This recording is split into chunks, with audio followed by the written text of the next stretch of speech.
Alright, so we have The Twilight Hauntings by Angie Sage. Alex is an orphan with a dangerous secret. She has the power to see into the future. It's a cruel gift for someone who just wants to know her past.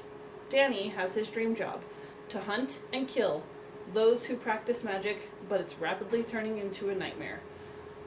Hagos lost everything 10 years ago, his daughter, his title, and his dignity. And he is determined to get it all back, starting with a real pair of pants. And Howard? The donkey just wants to stay home.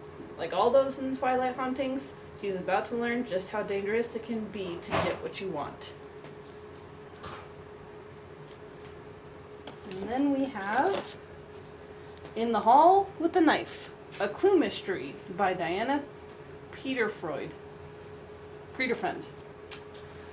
She'd hardly gotten past the threshold when she tripped over something and fell. Orchid threw out her arms to catch herself before she slammed into the hard, tiled floor.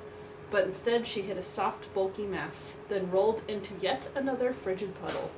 The windows must have broken in here too, was her first hazy thought. And then she looked at her arms, which were bathed in red. And 2 feet away lay a crumpled form. His skin was gray, his mouth was slack, his pale fingers still clutched the handle of the knife jutting out of his chest.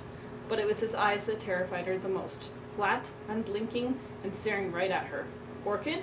came a voice behind her, and she tried to inhale, but there was no air. There was no air anywhere. She was covered in blood, and she couldn't breathe, just like before. Just like before. The game is on. No one is safe.